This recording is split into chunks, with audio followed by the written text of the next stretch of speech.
Okay, so now that we know about ions, what we want to talk about now is essentially four ionic compounds, which contain, of course, metal ions and non-metal ions.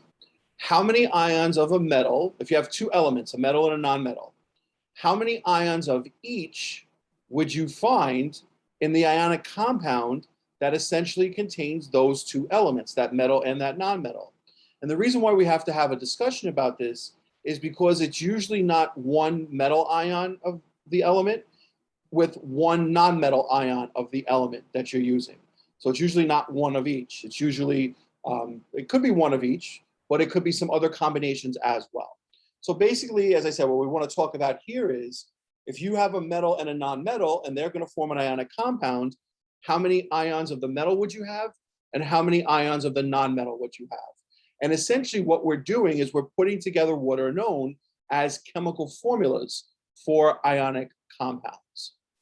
So essentially your chemical formulas are shorthand notations for the names of chemical compounds.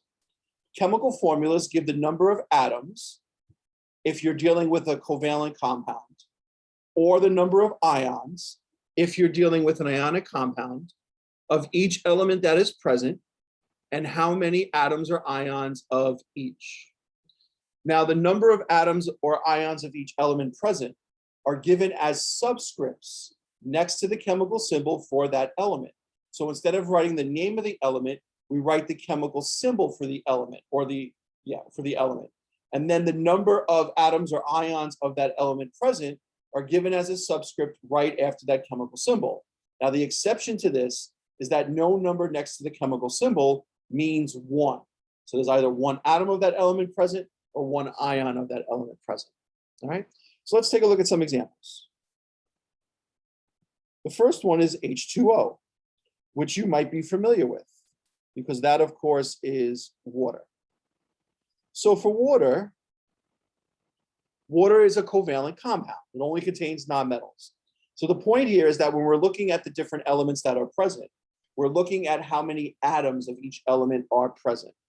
So the H is the chemical symbol for hydrogen. And there's a 2 next to it. So what does that tell us? It tells us that in water, there are 2 atoms of hydrogen. The O is the chemical symbol for oxygen. There's no number next to it. So that means how many atoms of oxygen are present? 1. So there's 1 atom of oxygen. Okay. So that's what that represents. So that's one example. Let's take a look at another. Suppose you have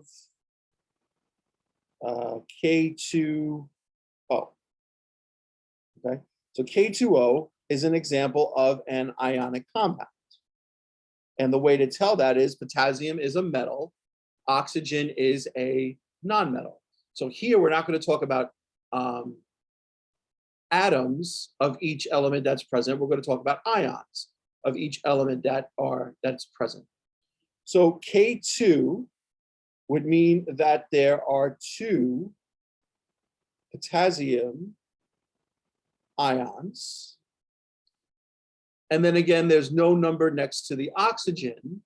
So that would tell us that there's 1 oxygen, which you saw on the previous slide is also known as oxide. So there's 1 oxygen ion. So there's 2 potassium ions, and there's 1 oxygen ion that is, or oxide ion that is present. I want to do one more example, because sometimes in a chemical formula, you have a group of atoms that's in parentheses. Now, this is also an example of an ionic compound, which you will see later on in this module contains what is known as a polyatomic ion. Don't worry about that so much for now, but let's talk about how to sort of decipher what's present in this chemical formula. Because the chemical formula, since we're dealing with ionic, and you have a group in parentheses, To start, we're going to treat that as a single, we're going to treat that group in parentheses as a group. But then we're going to break that down also into the atoms that are present in that group. So Ca with no number next to it means that there's one calcium ion. Now, NO3, as you will come to know, is what is known as nitrate. That's the name of that polyatomic ion. So it tells us that there are two nitrate ions.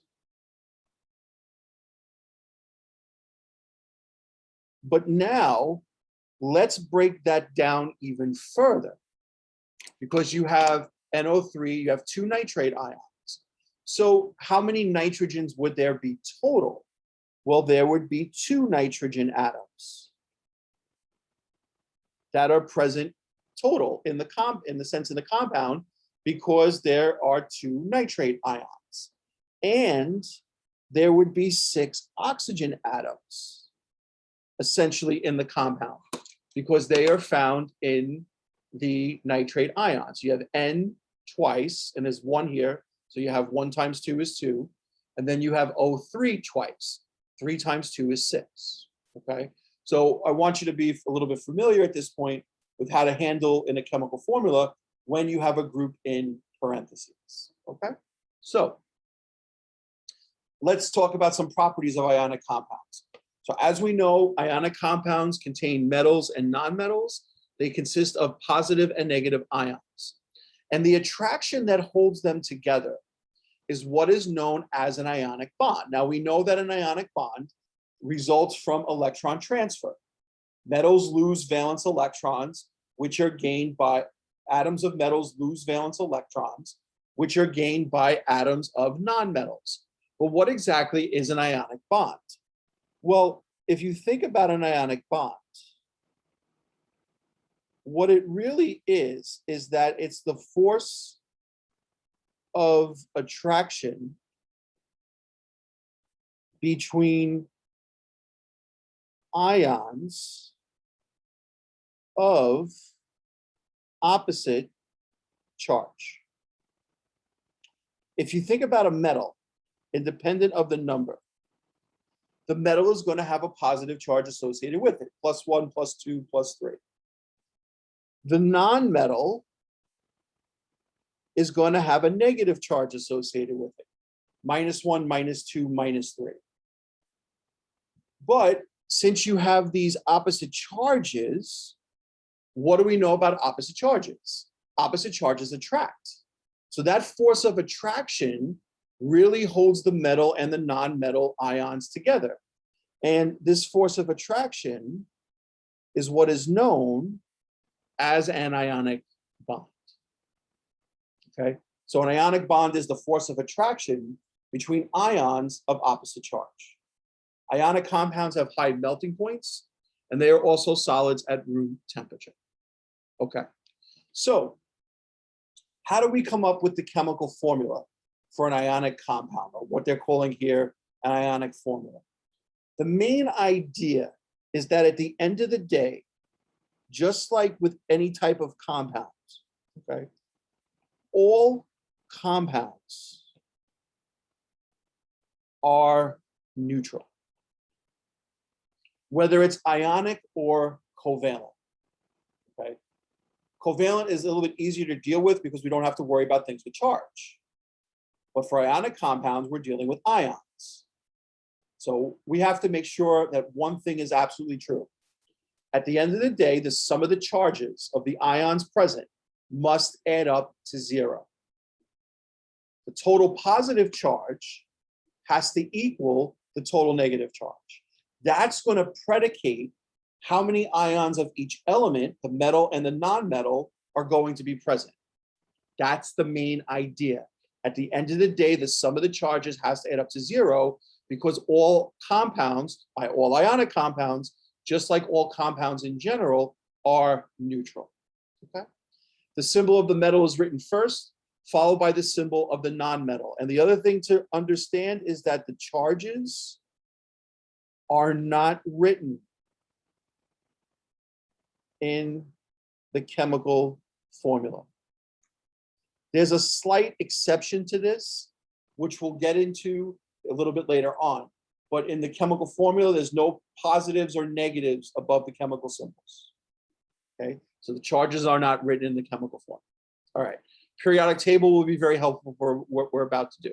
So if you don't have one, take a moment, hit pause, and then continue the video. All right. So the subscripts in an ionic compound represent the number of positive and negative ions that give an overall charge of 0. So we talked a little bit about that in terms of, the subscripts in an ionic compound represent the number of ions. Just to expand on that a little bit, those subscripts reflect the fact that you need that many ions of each element to be present in order for the overall charge to add to 0. In K2O, in order for the overall charge to get to 0, and you can practice that one when we're done, which actually might be an example that we're going to do. No, it's not. So you can practice that one when we're done. You need 2 potassium ions and 1 oxygen or oxide ion in order for the overall charge to add to 0. Not 1 of each, not 3 of one and 1 of the other. You need 2 of the potassium and 1 of the oxygen. That's the only combination in that case, or that is the only combination that's going to get us to the overall charge of 0. So try that one when we're done.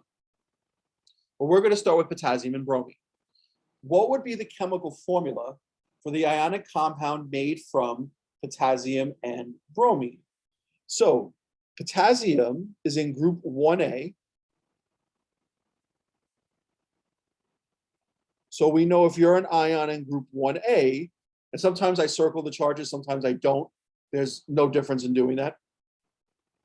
The overall charge is +1. Or the charge should, not the overall charge, the charge of potassium should be +1. It's in group 1A. Elements in group 1A tend to form +1 ions. Bromine, chemical symbol of Br, is in group 7A. And if you're in group 7A, what type of ion do you tend to form? You tend to form one with a -1 charge. So the 2 ions that are going to be present are K plus and Br minus. Now the question is, how many of each do we need?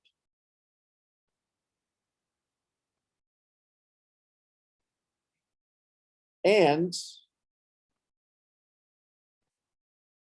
the answer to that will be based on the overall charge adding up to 0. Could it be that you only need 1 of each? It's possible. And this would be a case of that.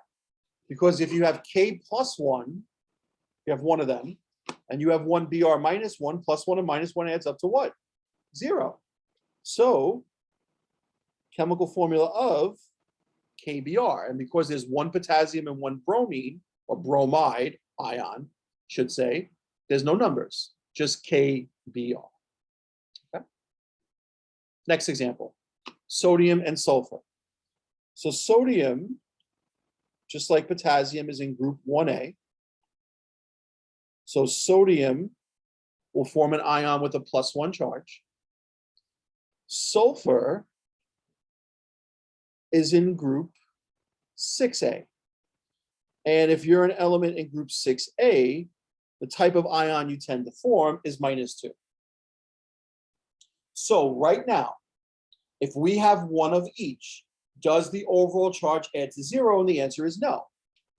+1 and -2 adds up to -1. So to get the overall charge to add to 0, we will need a second sodium ion. Because if we have 2 of them, now this adds up to +2. This is still -2. +2 and -2 adds up to 0. So you have 2 sodium ions, Na2, and 1 sulfur ion, S. Chemical formula of Na2S. One more. Barium and nitrogen.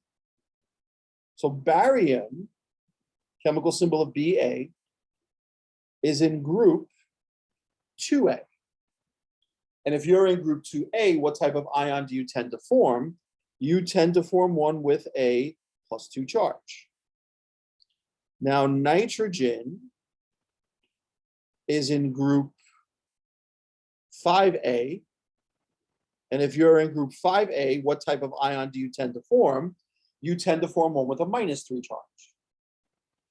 So these are the two ions that are going to be present. Now the question becomes how many of each? This is a little bit tricky because right now the overall charge doesn't add to 0, it adds to -1. But every time we add a barium, we're going to add a +2. And every time we add a nitrogen, we're going to add a -3. If we add certain numbers of them, are we going to get to a point somewhere that the positive number will add up to the negative number? And the answer is yes. Eventually, if we keep adding bariums, +2 will add up to +6. If I have 3 barium ions total. Eventually, the -3 will add up to -6 if I have 2 nitrogen or nitride ions total. Because if I have 3 of these, +2, +4, +6, if I have 2 of these, -3, -6, now the overall charge adds to 0. So what would the chemical formula be? I have 3 barium ions, so Ba3, and I have 2 nitrogen or nitride ions, N2. Chemical formula of Ba3, N2. Last thing I'll mention, some of you might be familiar with the crisscross method, where you write the ions like you would do here right at the beginning before I wrote the rest of the stuff, and then crisscross the numbers to get the number of ions of each. If you're comfortable with that and okay with that, that's fine. I like this method because I really think it teaches you the fundamentals of how these ions come together to give you an ionic compound.